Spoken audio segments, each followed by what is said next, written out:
말씀의 제목입니다. 한번 따라해 볼까요? 대접 제대로 하고 살자. 대접 제대로 하고 살자. 우리 한번 옆 사람하고 이렇게 한번 인사해 봅시다.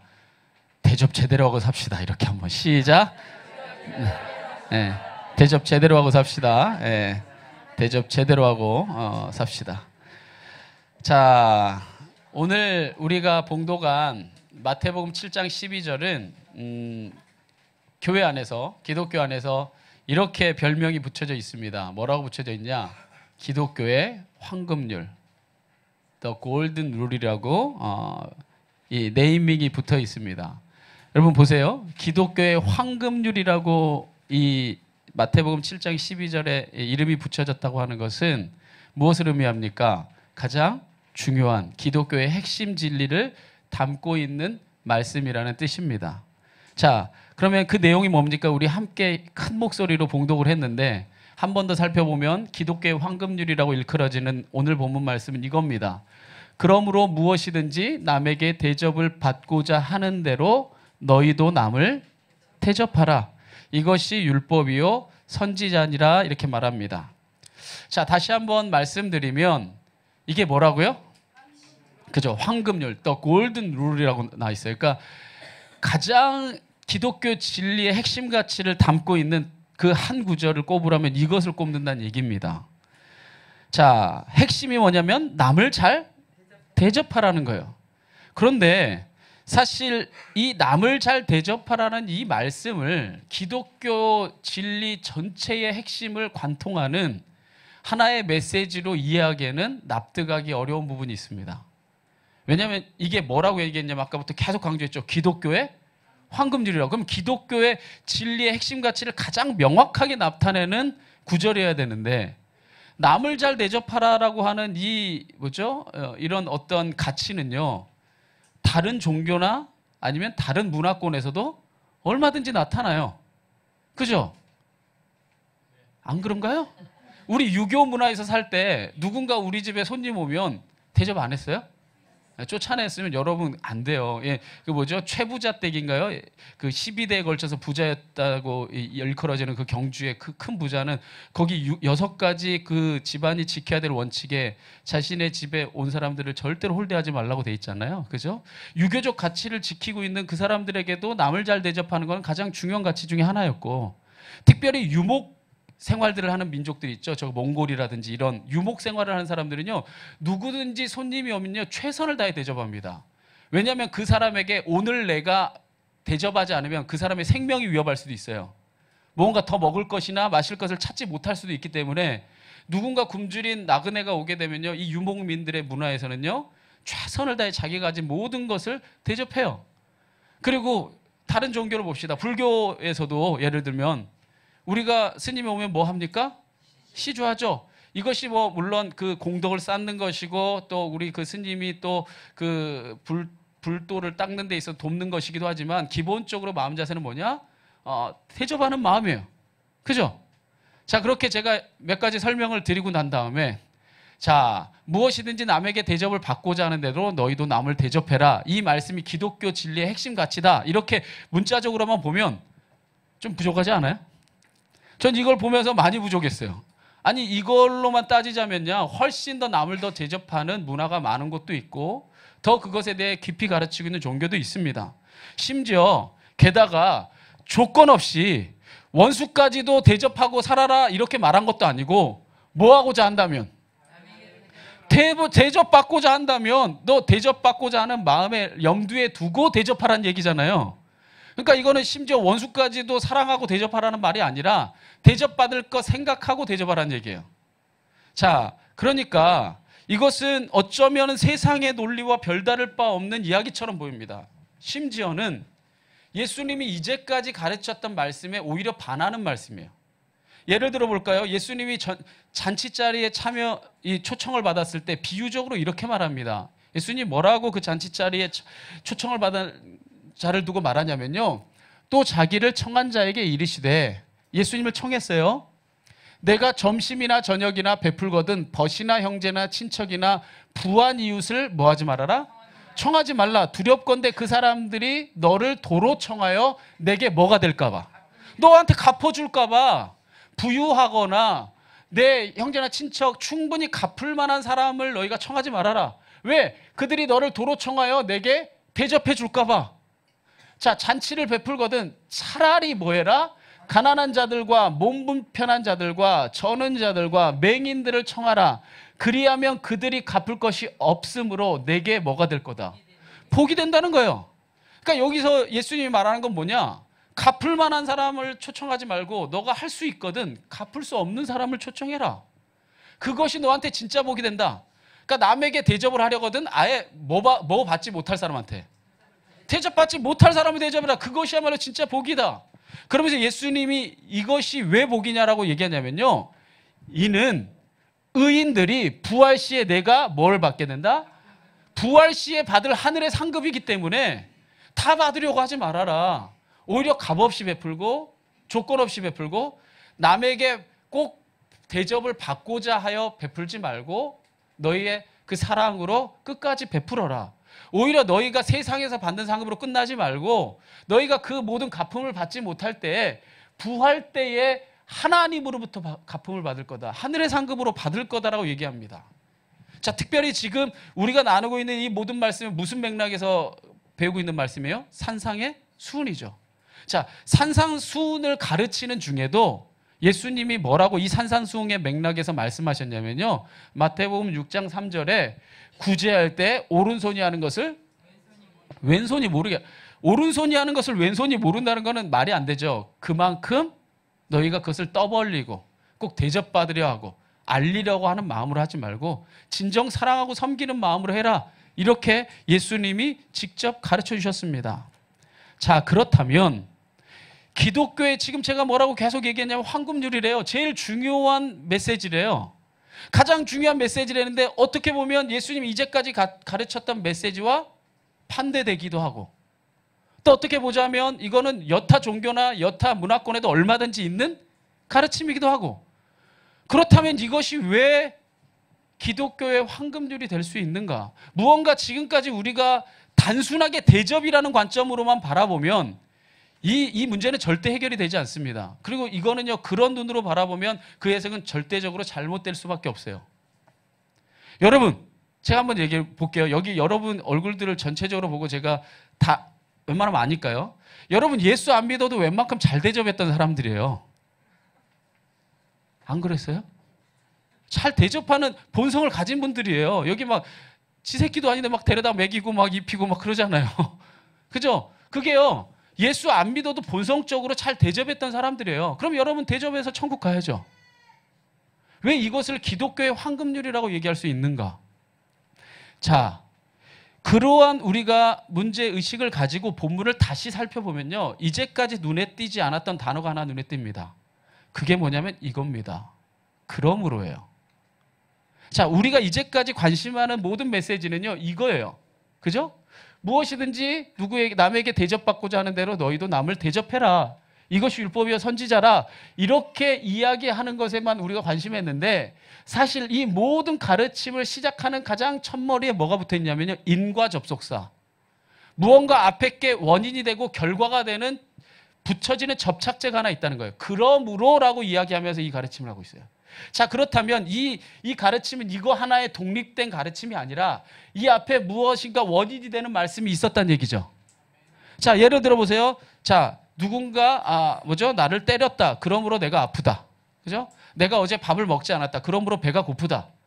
그러므로라고 이야기되는 건 그 앞에 무엇인가 원인이 되는 이야기가 있었다는 얘기예요. 이게 없이는 그러므로라는 말이 절대로 붙지 않습니다. 자, 그러면 그러므로라는 말을 붙였을 때 그럼 앞에 가르쳤던 예수님의 산상수훈, 이건 같은 맥락에서 가르치는 가르침이니까 앞에 가르쳤던 예수님의 가르침이 뭐였냐? 지난주에 말씀 나눴죠. 너희가 하나님 나라와 의를 구하고 찾고 두드려라. 그러면 이 세상의 모든 필요는 내가 더해주겠다. 이렇게 말했어요.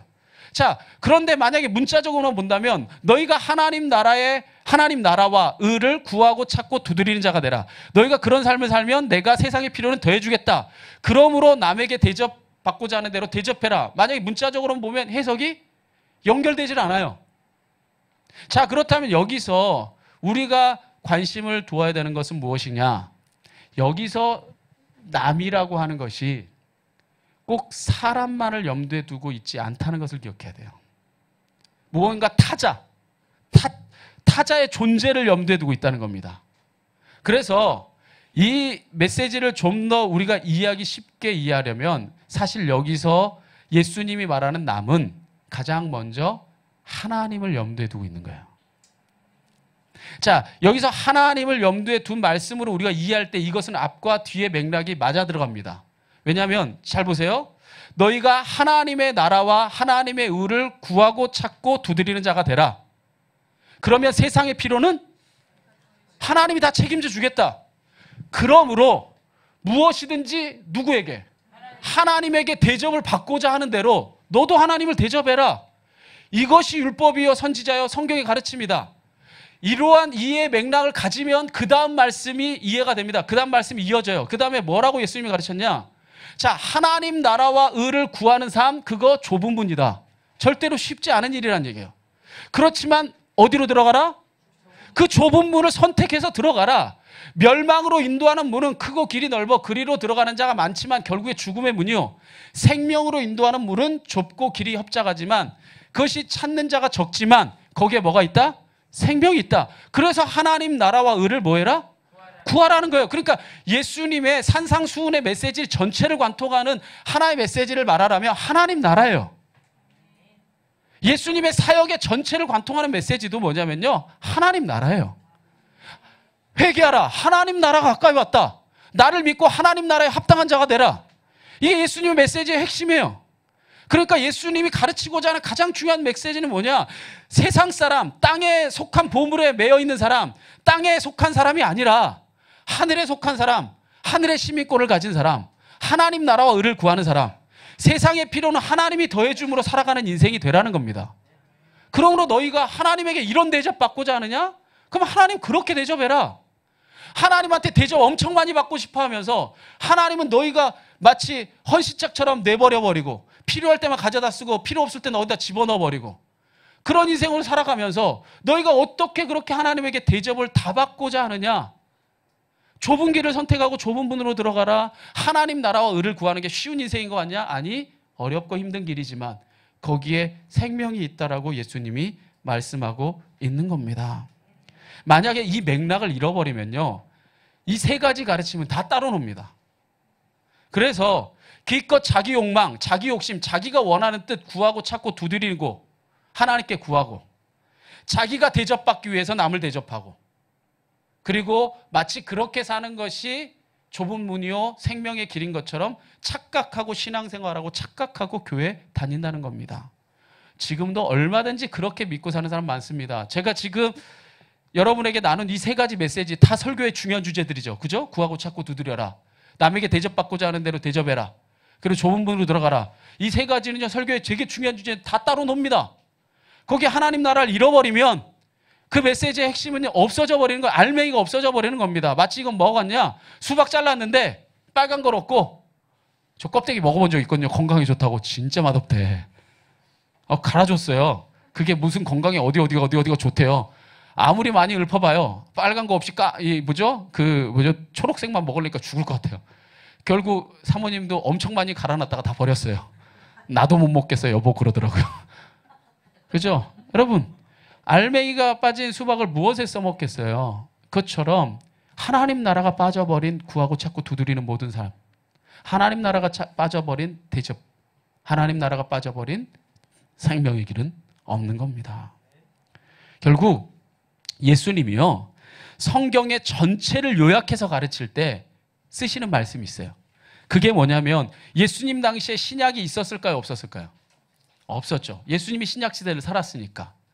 예수님 당시에 신약이 없으니까 예수님 당시에는요 바로 탄악이라고 얘기하는 구약의 메시지들, 바로 토라와 케투빔과 느비임이라고 하는 이 구약의 메시지들만 있었어요. 이것을 요약해서 말할 때 예수님이 뭐라고 말하냐면요 이것이 율법이요 선지자니라라고 하래요. 그러니까 이 메시지가 성경에 뭐라는 얘기예요? 요약이란 얘기예요. 한마디. 그러니까 기독교의 황금률이죠. 그러니까 무엇인지 남에게 대접받고자 하는 대로 대접해라. 이것이 율법이요 선지자다. 이걸 다른 말로 표현하면 이것이 성경의 요약이다 이런 얘기예요. 자, 그렇다면 예수님이요, 이 말씀을 마태복음에서 또 한 번 쓴 적이 있어요. 딱 한 번 썼어요. 다른 데서는 쓰지 않습니다. 오로지 마태복음에서 딱 한 번 더 쓴 적이 있는데 이때 썼어요. 언제 썼냐면요, 마태복음 22장 36절에서 40절에 써요. 한번 같이 한번 읽어볼까요? 다 같이 시작.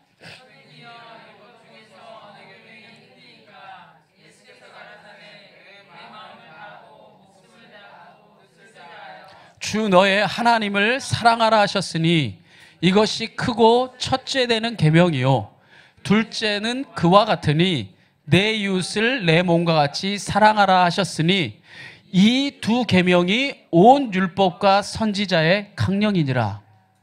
그러니까 이 두, 하나님을 사랑하고 내 이웃을 내 몸처럼 사랑하는 것, 이것이야말로 온 율법과 선지자의 강령이다. 예수님이 이것이 성경의 요약이라고 말씀하신 거예요. 그러니까 결국에 이 메시지는 뭐냐? 성경에 딱 두 번밖에 안 나와요. 그러니까 마태복음 7장 12절, 오늘 우리가 봉독한 이 본문의 메시지와 마태복음 22장 40절에 고백하는 이 메시지가, 40절에 이르기까지 고백하는 이 메시지가 사실은 다른 모양으로 표현했지만 의미는 뭐하다는 얘기예요. 같다는, 이것이 온 율법이요 선지자라고 얘기했으니까, 이것이 성경의 요약이라고 얘기했으니까 이 두 가지는 같다는 겁니다. 즉 예수님의 말씀은 뭡니까? 남에게 대접을 받고자 하는 대로 너희도 남을 대접하라 했죠. 이것은 결국 이 말씀과 하나님 사랑과 이웃 사랑을 실천하고 살아라, 이거는요 같은 메시지라는 거예요. 할렐루야? 이해하시겠어요? 이걸 이해해야 성경의 전체적인 여러분 그 예수님의 메시지의 핵심을 이해할 수 있는 겁니다. 남에게 대접받고자 하는 대로 너희가 남을 대접해라. 이 대접은 결국에 무엇을 대접하고 살아라는 거냐? 하나님 사랑하고 이웃 사랑하고 살아라. 그것이 진정한 대접이고, 그러한 대접을 할 때 너희가 무엇을 또한 받게 된다? 대접을 받게 된다는 거예요. 결국 이 두 가르침은 다른 표현을 썼지만 같은 가르침을 하고 있는 겁니다. 그러고 보면 이 말씀이야말로 정말 기독교 진리의 핵심이라 말할 수 있어요. 저 보실까요? 기독교 진리의 구약의 가장 큰 핵심은 출애굽기의 10계명에 담겨 있습니다. 결국에 10계명의 1계명부터 4계명까지는 뭔 얘기냐면요, 하나님 대접해라 이 얘기예요. 하나님 외에 다른 신 섬기지 말고, 안식일 거룩하게 지키고, 하나님의 이름 욕되게 하지 말고, 우상 섬기지 말고, 하나님을 무엇 대접하라? 하나님 대접해라. 하나님답게 대접해라. 그리고 5계명부터 10계명까지는 다 무슨 얘기입니까? 사람을 사람답게 대접해라. 부모 공경하고, 이웃 사랑하고, 그죠? 도둑질하지 말고, 남의 것 탐내지 말고, 간음하지 말고. 계속해서 무엇은 얘기를 합니까? 사람을 사람답게 대접하고 살아라. 이것이 결국에 이 메시지에, 구약의 모든 메시지와 예수님의 실천은요 다 설명일 뿐이에요. 결국에 이 모든 가르침의 핵심은 뭐냐? 이겁니다. 하나님 대접해라. 사람 대접해라. 여러분 요즘 돈이 사람 대접 안 하죠? 돈이 더 중요하잖아요. 사람 대접 안 하고, 뭐 요즘에 막 나오는 많은 뉴스들 보면 뭡니까? 막 뭐 항공사에서 유색인종들 막 쫓아내고, 돈 없는 사람 쫓아내고, 그죠? 그래서 피해 당하고. 왜? 돈이 사람보다 더 중요한 세상이 돼버렸어요. 그러한 세상 가운데 우리가 사람을 사람답게 대접하고 하나님답게 대접하는 게 좁은 길이라는 거예요. 좁은 문이라는 겁니다. 그렇지만 그것이 주님께서 진정으로 우리에게 원하시는 것임을 믿으시기 바랍니다. 첫 번째, 예수님께서 우리에게 진심으로 원하는 건 뭐냐면요, 이겁니다. 하나님께 대접받고자 하는 대로 하나님을 대접해라. 할렐루야. 제가 이 말씀을 준비하면서요, 저도 이 말씀을 준비하면서 이 말씀에 대한 깊이를 저도 이제 목회자로서 늘 다시 깨닫는 거죠. 부끄러운 거예요. 나는 진짜 하나님한테 진짜 대접을 많이 받고 싶은가 봐요. 그죠? 교회도 더 잘 됐으면 좋겠고, 성도들 다 형통했으면 좋겠고, 저도 제가 가지고 있는 문제가 다 해결됐으면 좋겠고, 내가 생각하는 되게 많은 것들이 있어요. 하나님이 나한테 이렇게 해주고, 이렇게 해줬으면 좋겠는 게 너무 많아요. 근데 내가 가만히 돌아보니까 내가 그러면 하나님을 어떻게 대접하고 있는가? 봤더니 너무 부끄러운 거예요. 아니 내가 대접받고 싶은 건 되게 많은데 어쩌면 하나님을 하나님 대접하지 못하고 있는 제 모습도 발견하는 겁니다. 여러분 어쩌면 우리는요 참 도둑놈 심보로 하나님 믿고 사는 건 아닙니까? 그죠? 하나님을 삶의 주인이라고 하면서 주인은커녕 내가 필요할 때 구했다가 내가 너무 바쁘고 내가 할 일이 많고 내가 할 것이 있으면 잠깐 치워놨다가 하나님이 어떤 심정이고 어떤 마음인지 상관도 없이 내 뜻대로 살다가 내가 정말 또 다시 필요하면 자꾸 불러냈다가 하나님 마치 우리의 몸종처럼 대접하고 있는 것은 아닙니까? 어쩌면 이것은요 마치 이런 것 같아요. 마치 부모한테 해야 할 도리는 다 하지 않고요 부모의 상속만 기다리고 있는 거예요. 부모의 상속만 빼먹고 있는 거예요. 몰래. 그리고 그 마음과 정성은 들이지 않는 거죠. 이걸 우리는 뭐라고 말합니까? 폐륜화라고 말하죠.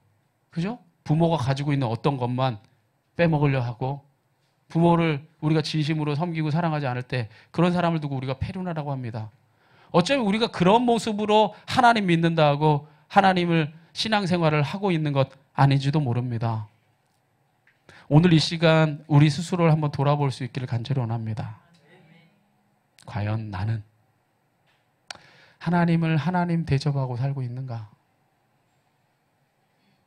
아니면 하나님으로부터 떨어지는 어떤 콩고물만 바라고 적당히 사랑하는 척, 적당히 섬기는 척, 적당히 예배하는 척 살아가고 있는 것은 아닌가?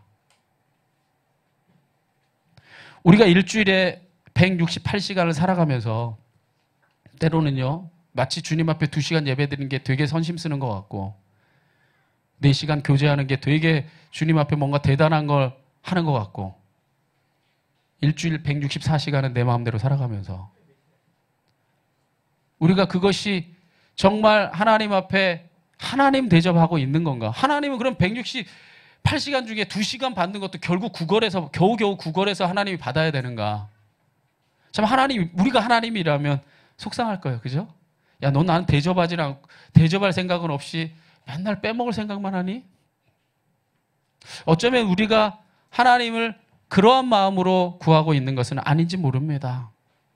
만약에 우리가 그런 마음으로 살아간다면 우리의 머리카락 하나까지도 세심받으신 하나님이라고 하는데 하나님도 우리를 돌보실 때 시간 확보하지 않을까요?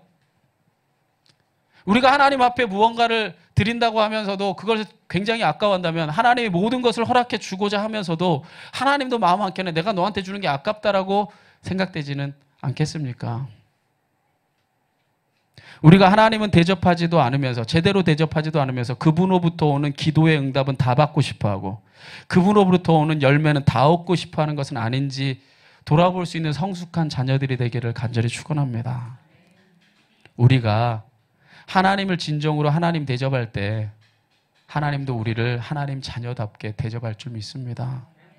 우리가 지난 주일에 중세 수도원의 그 수도사들이 기도하던 방에 그 적혀있던 문구에 대해서 한번 묵상했는데 한번 그런 관점으로 제가 다시 한번 보니까 저에게 다시 새롭게 다가오더라고요. 한번 그러한 의미로 우리 한 번 더 그 구절을 살펴보면요.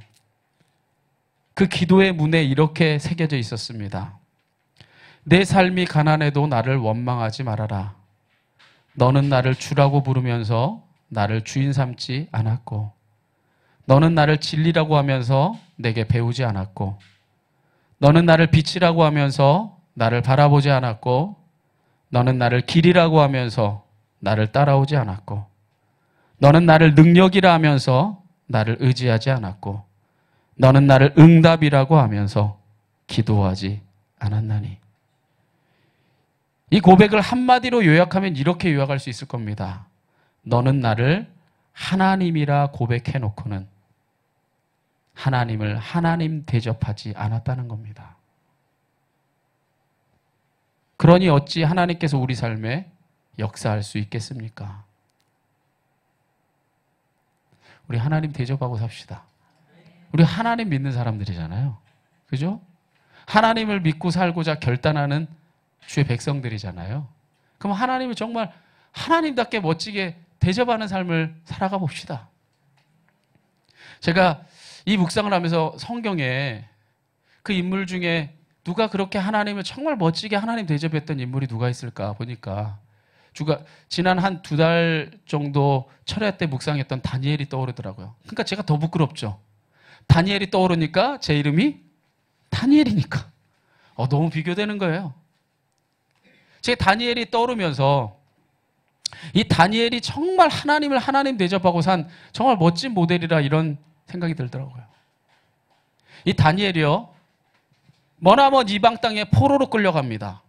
그런데 포로로 끌려가서 그가 약 10대 후반에 포로로, 아주 어린 나이에 포로로 끌려가서 그 어린 나이에 소년 다니엘이 뭘 가장 먼저 하냐면요, 하나님 앞에 뜻을 세워요. 하나님 앞에 뜻을 세우는데 하나님 앞에 어떤 뜻을 세웠냐면요, 이런 뜻을 세운 겁니다. 내가 세상에 먹을 것, 입을 것, 마실 것 때문에 하나님 외면하지 않겠다는 거예요. 하나님 자존심 상하지 않게 하겠다는 거예요. 하나님 영광 가리지 않게 하겠다는 거예요.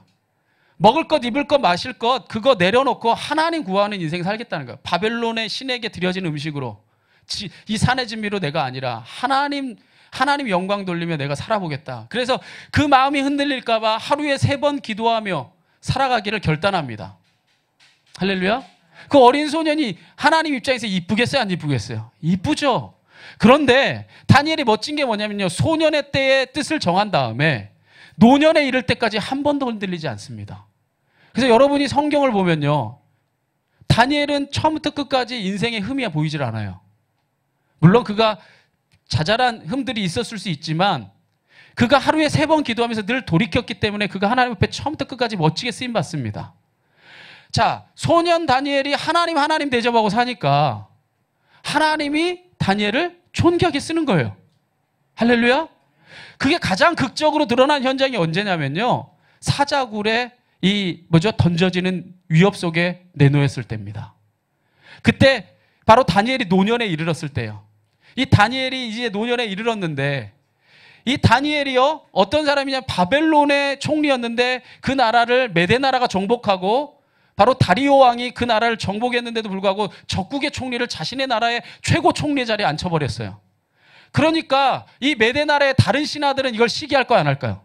다 시기하죠. 아니, 적국의 총리를 자신의 나라의 총리로 삼았으니 그럼 우리는 뭡니까? 그래서 다니엘을 고소하고자 하는데 어떠한 근거도 찾지를 못해요. 다니엘을 고발할 근거가 없는 거예요. 너무 충성돼서. 그래서 어떻게 하냐면 고발할 근거가 없으니까 고발할 근거를 만들자. 그래서 왕 외에 다리오 왕의 다른 신에게 절하는 사람은 사자굴에 집어넣기로 그렇게 왕을 꼬드겨가지고 이 법령을 만들게 하고 다니엘을 올가맵니다. 자, 그때에 다니엘이 그 사실을 알고 어떻게 행동하느냐, 성경에 이렇게 행동했다고 기록합니다. 다니엘서 6장 10절에 다니엘이 이 조세의 왕의 도장이 찍힌 것을 알고도 자기 집에 돌아가서는 윗방에 올라가 예루살렘을 향한 창문을 열고 전에 하던 대로 하루 3번씩 무릎을 꿇고 기도하며 그의 하나님께 감사했더라. 제가 이 말씀을 보면서 정말 이 다니엘이 멋졌던 건 뭐냐면요, 그가 보이는 도전, 우리에게 도전을 주는 3구절 때문입니다. 하나는 뭐냐면요, 바로 이것입니다. 그가 사자굴에 이제 잡혀 들어간다는 것을 알면서도 전에 하던 대로 행합니다. 제가 말씀드렸지만 이 법령은요, 30일 동안 왕을 섬기지 않는 자들을 잡아다가 사자굴에 집어넣겠다는 법령이에요. 그럼 이거는 영원한 법령이 아니라 한시적인 법령이죠. 그죠? 한시적인 법령이기 때문에 만약에 다니엘이 자기의 권력을 유지하고 자기의 안위를 유지하려 했다면요, 머리 쓰면 돼요. 다니엘 얼마나 머리 좋은데, 지금까지 총리로 쓰임받았던 사람인데 어떻게 머리 쓰면 됩니까? 자기 총리의 권위를 이용해서 수많은 보초병 세워놓고 사람들이 없을 때만 살짝살짝 기도하면 돼요. 아니면 하나님 기도하고 싶으면요, 오늘은 여기서 기도했다가 내일은 여기서 기도했다가 몰래 기도하면 돼요. 정 그것도 안 되면 침대에 누워갖고 눈만 깜빡이고 그냥 기도하면 돼요. 그죠? 방법은 얼마든지 많아요. 그런데 그건 하나님 자존심 상하는 일이에요. 포기한 거잖아요. 무릎 꿇은 거잖아요. 하나님 버려버린 거잖아요. 내가 총리의 직을 유지하기 위해서 하나님 외면한 거잖아요. 다니엘이 그렇게 안 해요. 전에 하던 대로 합니다. 보란듯이 가장 높은 곳으로 올라가서 예루살렘을 향한 창문 열고 전에 하던 그대로, 그 모습 그대로 기도합니다. 죽으면 죽겠다는 거예요. 내가 죽는 것 때문에 하나님 자존심 상하지 않게 하겠다는 거예요. 내 하나 목숨 때문에 하나님 이름 버리지 않겠다는 겁니다. 결국 그 마음으로 다니엘이요, 하나님을 목숨 걸고 대접했어요. 그래서 다니엘이 멋진 겁니다. 그래서 끝까지 쓰임받은 거예요. 또 하나 다니엘이 모습이 귀한 건 뭡니까? 그가 하루 3번씩 무릎 꿇고 기도했다는 거예요.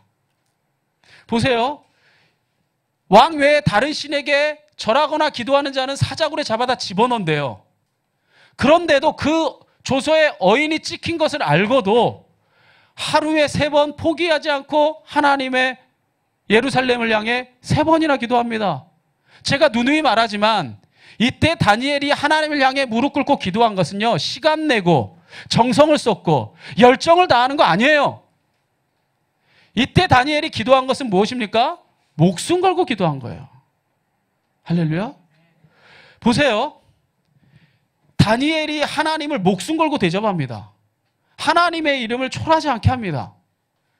그러니 하나님이 그의 목숨을 대접해 주시죠. 살려주십니다. 믿으시기 바랍니다. 오늘 다니엘이 그것을 보인 겁니다. 어떻게 하나님이 다니엘을 외면할 수 있겠습니까? 마지막으로 다니엘이 진짜 하나님 대접 정말 멋지게 한 건 뭐냐면 이겁니다. 같이 읽어볼까요? 그의 하나님께. 저는 이 말씀 묵상하면서요, 아무리 생각해도 제 생각에는 다니엘의 기도는 이래야 마땅해요. 하나님, 이 시련을 이길 힘을 주시옵소서. 아니면 나를 모함하는 저 무리들을 하나님 능력으로 물리쳐 주시옵소서. 뭐 이런 기도를 해야 우리가 상상하는 기도인데, 다니엘은 뭐라고 기도하냐면요, 하나님 감사합니다. 그러니까 이해가 되지 않는 거죠. 여러분 이거를요 그냥 문자적으로 보지 말고 여러분이 이 상황에 놓여 있다고 생각하고 이제 이 기도를 드리면요 잡혀서 사자굴로 들어가서 땅에 떨어지기도 전에 살이 갈갈이 찢어서 죽임을 당할 거예요. 근데 마지막 드리는 기도가 무엇이었냐면 하나님 감사하다는 거죠. 그렇다면 다니엘이 어떻게 이 기도를 드릴 수 있었을까? 어떻게? 왜? 무엇을? 과연 다니엘은 감사했을까? 생각해 보니까요, 다니엘은요, 그게 감사했어요. 뭐가 감사했냐? 주님을 위해 어린 시절부터 이렇게 멋지게 쓰임받다가 주님을 위해 죽을 수 있다는 거. 내가 주님을 위해 살다가 주님을 위해 죽을 수 있다는 그 사실, 나를 지금까지 지켜주셨던 주님, 나를 한 번도 외면하지 않으셨던 주님, 이 이방 땅에서 이렇게 하나님 영광 돌리다가 주님을 위해 죽을 수 있는 기회를 주신 하나님께 감사한 겁니다. 에어컨 좀 꺼주실래요? 좀 추우신 것 같은데. 사모님 좀 꺼주세요. 그 모습을 보신 하나님께서 다니엘을 지켜주지 않을 수가 없었습니다. 가만히 생각해 보니까요, 이 목숨에 연연한 사람은 누구일까 생각해 봤어요. 다니엘일까 하나님일까? 되게 역설적인데요, 목숨에 연연하고 있는 사람은요 다니엘이 아니라 하나님일 수밖에 없어요. 왜냐하면 하나님을 이렇게 멋지게 대접하는 사람이 없거든. 하나님의 뜻을 이렇게 이방 땅에서 홀로 서서 자기 목숨 걸고 지키는, 이거 다니엘 죽이려고 만든 법이에요. 뻐젓이 알면서도 나 죽이라고, 하나님 위해서 나 끝까지 살겠다고 꼿꼿이 가는데 이거 죽이면 누구 손해요? 하나님 손해죠. 하나님이 대접 제대로 받으면요 하나님 손해예요. 이 사람이 없으면 하나님의 뜻이 이렇게 멋지게 펼칠 사람이 어디 있어요? 결국에요, 하나님은 다니엘을 살려두실 수밖에 없었습니다. 왜냐? 다니엘을 통해 하나님이 가장 멋지게 드러나기 때문입니다. 여러분, 우리가 하나님 믿는 사람들이면 일생 한번 살면서 하나님 이렇게 멋지게 한번 대접하는 인생이 돼야 되지 않겠습니까? 그래서요, 그 다니엘의 이 모든 과정을 지켜본 다리오 왕이요, 이방의 왕입니다. 그 이방의 왕이요 어떻게 고백하느냐? 이렇게 고백합니다. 내가 이제 조소를 내리노라. 내 나라 관할에 있는 사람들은, 그러니까 내게 지배를 받고 있는 모든 사람들은 다 다니엘의 하나님 앞에 떨며 두려워할지니 그는 어떤 하나님이다? 살아계신 하나님이시요 영원히 변하지 아니하실 이시며 그의 나라는 멸망하지 아니할 것이요 그의 권세는 무궁할 것이며 그는 구원도 하시며 건져내기도 하시며 하늘에서든지 땅에서든지 이적과 기사를 행하시는 이로써 다니엘을 구원하여 사자의 입에서 벗어나게 하셨습니다. 신앙을 고백하게 만들어요. 이방의 왕이, 하나님을 믿지도 않는 왕이 하나님을 고백합니다. 이것이 우리가 하나님을 하나님답게 대접하면 우리가 얻게 되는 유익입니다. 할렐루야. 우리가 하나님을 하나님답게 대접해서 하나님의 자녀다운 대접받고 삽시다. 할렐루야. 이 모든 걸 하나님이 막 안달이 나가지고 막 사자가 내려왔을 때 뭐 깃털 하나 못 건드리게 막 입 다물게 하고, 여러분 이 성경을 보면요, 그 다음에 이 모함한 자들 다 불러오라 합니다. 불러옵니다. 집어넣는데 성경에 뭐라고 기록하냐, 몸이 땅이 닿기도 전에 사자가 물어서 흔적도 없이 사라졌더라고 기록해요. 땅에 닿기도 전에. 근데 행여 다니엘은, 하나님은 뭘까? 행여 다칠까? 행여 상할까? 하나님이 지키시고 보호하신 줄 믿으시길 바랍니다. 할렐루야. 하나님을 하나님 대접하는 사람, 하나님의 대접받게 돼 있습니다. 또 하나 여기에는 어떤 의미가 예수님의 가르침에 담겨 있느냐? 사람에게 대접받고자 하는 대로 누구를 대접해라? 사람을 대접하라는 겁니다. 남에게 대접을 받고자 하는 대로 너희도 남을 대접하라는 말씀은 또한 사람을 향한 가르침이기도 합니다. 그래서 굳이 하나님이라고 이야기하지 않고 남이라고 표현한 겁니다. 내 이웃을 내 몸처럼 대접하는 것, 그것이 하나님을 가장 하나님답게 대접하는 일이기도 합니다. 그 이웃 안에 하나님의 형상이 담겨 있기 때문에, 우리가 함께 성도의 계절을 서로 나누는 건 성도 안에 누가 있기 때문이에요? 하나님을 믿는 하나님의 영이 있기 때문에 우리가 교제를 나누는 거죠. 그 안에 하나님이 있는 것이기 때문에 내 이웃을 사랑하는 것이야말로 가장 하나님을 하나님답게 또한 대접하는 일이 됩니다. 그래서요, 예수님이요, 이 하나님 사랑과 이웃 사랑을 가르치신 다음에, 그 다음에 가장 먼저 가르쳐 주신 비유가 뭐냐면요, 바로 여러분이 너무나 잘 아는 선한 사마리아인의 비유입니다. 이 선한 사마리아인의 비유를 통해서 어떤 비유인지 아시죠? 한 사람이 강도를 만납니다. 그래서 거의 죽게 된 거예요. 강도를 만나 거의 죽게 됐는데 그 모습을 보고 지나가던 제사장과 레위인이 피해서 돌아가 버립니다. 그래서 그를 살려주질 않아요. 그런데 이 유대인들에게 개처럼 여김받고 버림받았던 바로 사마리아인이 그 모습을 발견하고 불쌍히 여겨 그의 상처를 싸매어주고 치료해주고 데려다가 그를 안식의 자리에 앉게 해주고, 그리고 모든 필요를 채워줍니다. 그를 끝까지 돌봐줬다는 거죠. 그 비유의 끝에 예수님이요, 사람들을 향해 이렇게 묻습니다. 자, 내 생각에는 이 세 사람 중에 누가 강도 만난 자의 뭐가 되겠느냐? 이웃이라 생각하니, 자, 세상 사람들은 제사장을 흠모했고 레위인을 존경했어요. 그런데 그 사람들은 피해 도망가고 개처럼 여기고 인간으로 취급받지 않던 사마리아인이 저를 돌보고 싸매어 줬을 때 진정한 저의 이웃은 바로 사마리아인이라고 이 수많은 사람들이 말합니다. 그때 예수님께서 이렇게 말하죠. 예수께서 이르시되 가서 너도 이와 같이, 한번 적어봅시다. 하라. 하라는 거예요. 말하라? 하라. 할렐루야. 다시 한번 강조하지만 사람들이 흠모하고 사람들이 존경했던 사람들은 제사장과 레위인일지 몰라도, 그들이 세상에서는 하나님 나라의 큰 자라고 여겨질지 몰라도 진정 하나님 나라에 합당한 자는 행한 자라는 거예요. 대접한 자라는 거예요. 몸으로 자신을 드린 자라는 겁니다. 흥미로운 것은요, 우리가 남에게 대접받고자 하는 대로 대접해라, 이 얘기를 우리가 계속해서 살펴보고 있는데, 이 대접하다라고 번역된 이 말의 원뜻이 뭐냐면요, 원래 뜻은 행하다라는 뜻입니다. 그러니까 원뜻에 맞게 우리가 번역을 하면 이렇습니다. 남이 나에게 해줬으면 하는 대로 너희가 먼저 뭐 해라? 행하라. 남에게 환영받고자 하면 내가 먼저 환영하고, 남에게 인정받고자 한다면 내가 먼저 인정하고, 남에게 사랑받고자 한다면 내가 먼저 사랑하는 자가 되라. 너도 이와 같이 하라. 하나님 사랑과 이웃 사랑을 가르친 다음에 이 메시지가 가장 마지막 메시지예요. 너 하나님 사랑한다라고 말하라? 하라. 이웃 사랑한다라고 떠들어라? 하라죠. 결국에 남에게 대접받고자 하는 대로 대접해라. 하라는 겁니다. 결국 이것이 우리가 하나님의 뜻대로 사는 것이죠. 우리 종종 이런 기도합니다. 제가 우리 좋은 만남교회 시작될 때 초창기에도 이런 메시지를 나눴는데 우리 종종 이런 기도합니다. 하나님, 우리 자녀들을 두고 좋은 친구 만나게 해주세요. 좋은 배우자 만나게 해주세요. 좋은 사업의 파트너 만나게 해주세요.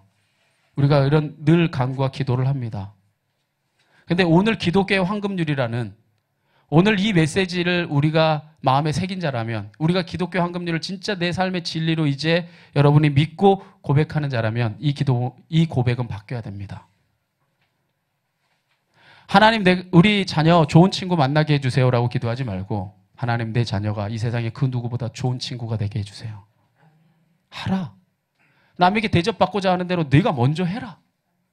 하나님, 내 자녀가 좋은 배우자가 되게 해주세요. 내 자녀가 내가 하는 자가 되게 해주시옵소서. 이것이 우리가 진정으로 드려야 될 기도입니다. 우리 오늘 말씀 마무리 짓겠습니다. 이제 오늘 우리가 식사를 나누고 올 오후 세미나에 새신자 세미나를 할 겁니다. 새신자의 세미나를 제가 이제 준비하면서 여기 핵심이 뭔가 그 마음을 한번 생각해 봤습니다. 그 핵심은 뭐냐면요, 딱 이겁니다. 우리가 왜 새신자를 섬기는 사역을 하나? 하나님 대접하려고. 그리고 그 모든 사역의 중심에는 무엇입니까? 사람을 사람답게 대접하는 일. 할렐루야. 그것이 우리에게 있어야 될 가장 중요한 자세인 줄 믿습니다.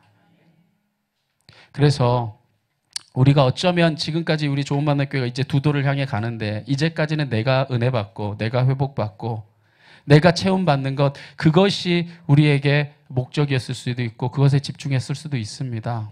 그러나 이제는 우리가 더 한 발 더 나아가서 기독교의 황금률, 이 주님의 마음을 우리가 마음에 부여받아서 하나님 멋지게 대접하는 주의 백성들이 됩시다. 할렐루야. 그리고 사람을 사람답게 대접하는 주의 자녀들이 됩시다. 오늘 그 마음으로 우리 다시 한번 오늘 이 예수님의 가르침을 마음에 새기면서 우리 함께 같이 고백해 보도록 하겠습니다. 다 같이 고백합니다. 그러므로 무엇이든지 남에게 대접을 받고자 하는 대로 너희도 남을 대접하라. 이것이 율법이요 선지자니라. 아멘. 오늘 이 시간에 그 마음을 담아 하나님의 이름을 우리가 겸손히 고백하며 찬양하며 나아가기를 간절히 원합니다.